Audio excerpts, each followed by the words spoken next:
Hi everyone and welcome to Homerino Collectibles, where today we're going to be taking a look at the Star Wars Micro Galaxy Squadron Outland TIE Fighter from Series 1. This one here is number 17, and we have the nice Launch Edition sticker on the front, but we also have this rare sticker right here. So it's one of 15,000, so there's only 15,000 of these Outland ties made. And I actually found this in Morrison's here in the UK, just went in there to get a meal deal. I thought I'd have a look at what Micro Galaxy Squadron stuff they were stocking, and there it was. So yeah, really happy that I came across this guy right here. So it's obviously from the Mandalorian. We get Moff Gideon in here as well. Here's some of the stuff in the line. It's part of the Starfighter class.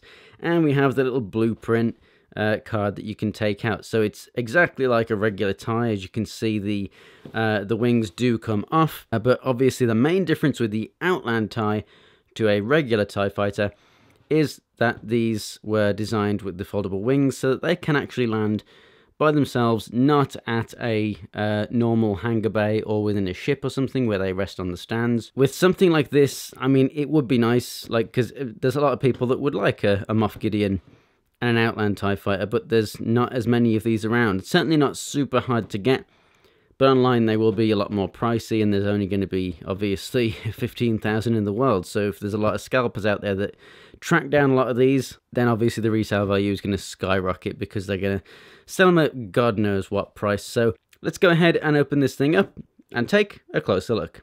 And here we have the Outland TIE Fighter out of the packaging in its full glory. So first off, let's take a look at the figure that we get with this. So we have a tiny little Moff Gideon.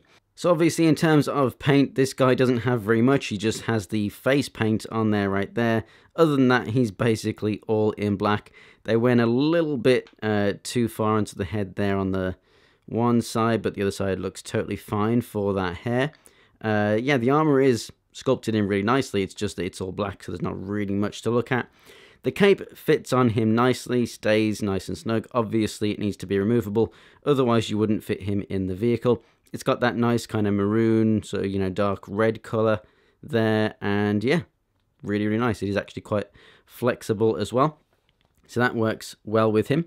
The main difference that you get in terms of what you're actually paying for with this TIE Fighter in terms of accessories in relation to the regular TIE Fighter is the stand. So obviously this one does have the foldable wings, so it can land like so, but they actually do include a little display stand for that to land on. So obviously this thing would have little landing legs that come out, and that just simulates that. So that's really nice. They didn't have to change the main mold from the TIE Fighter to include legs, and it is a small little body there.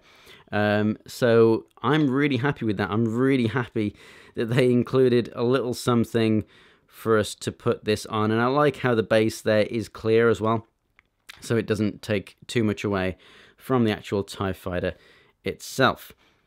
Now, moving those to one side, let's go ahead and bring the camera up a smidge.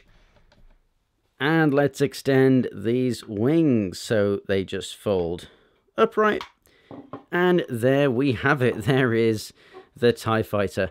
The regular one, I think, is basically exactly the same as this. So I feel like if you have the regular TIE Fighter and you want this because you want to display it with the wings folded and you want your little Moff Gideon figure, that is totally justified, and, you know, more the power to you. If you find one of these, definitely pick one up. If you track this one down first and you want more TIE Fighters, again, get some more. But if you just need one TIE Fighter for your collection, I think this should be the one.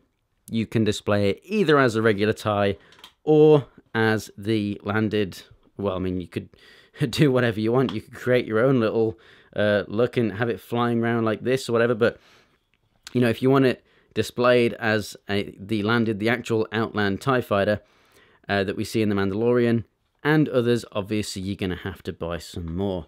But yeah, just having this, it's the definitive version because you can have both. So I definitely recommend, if you find one of these, pick it up, and then you don't need any more TIE fighters unless you want to army build and get some dioramas on the go. So there's the Chase TIE Fighter as well, which has a slightly lighter coloration. And then in Wave 2, we have the Battle Damage TIE Fighter, which you can actually interchange those wings with these ones.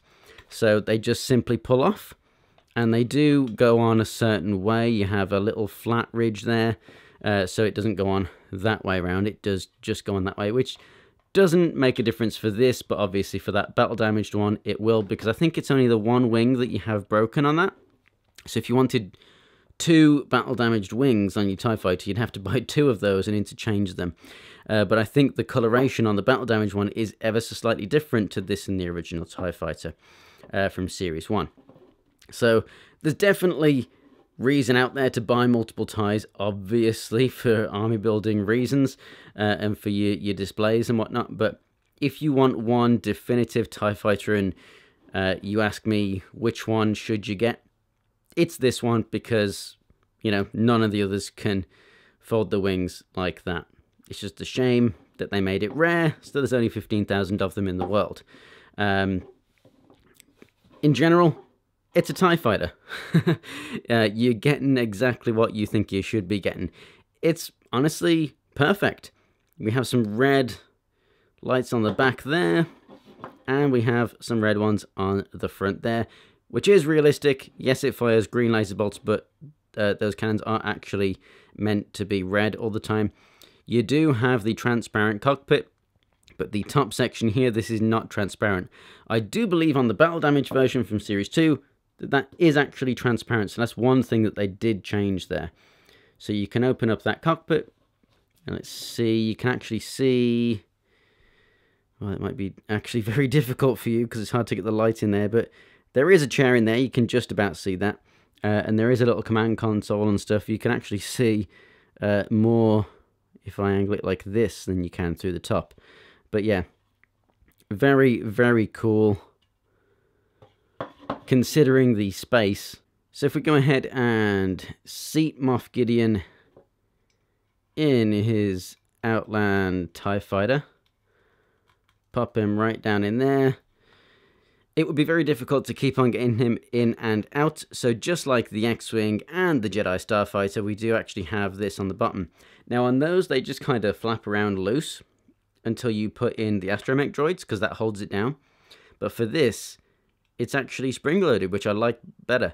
But that just raises the seat up, allowing you to pop him out. Yeah, there's not really much to say, to be honest. I mean, it's a perfect rendition of a TIE Fighter that stands, what, 4 inches tall and about 3 inches wide.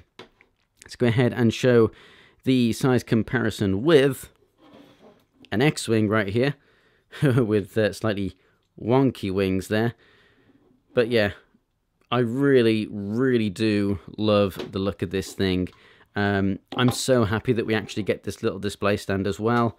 It's just a little wonky because I haven't got the wings folded out right properly. But yeah, if you can track this down, 100% I recommend that you do. It looks fantastic. I mean, the minute detail within here, you can see all the ridges and the lines there on the solar panels. Yeah, I adore this thing. I really, really do. I do actually have Darth Vader's TIE Advanced, but I have that in Action Fleet. So I'm going to save that review until I've got that and brought over here so that I can do that full-on comparison. And we'll see a size comparison with this TIE Fighter as well. Thanks for watching this nice, quick little review of the Outland TIE Fighter. I highly, highly recommend that you pick this thing up. Thanks for watching, and if you enjoyed the video, go ahead and give it a like. For more from me, check out the videos that are on screen right now, and links to my social media for more pictures in the description below. For more Star Wars Micro Galaxy Squadron, go ahead and subscribe. Thanks for watching, guys, and I'll see you next time.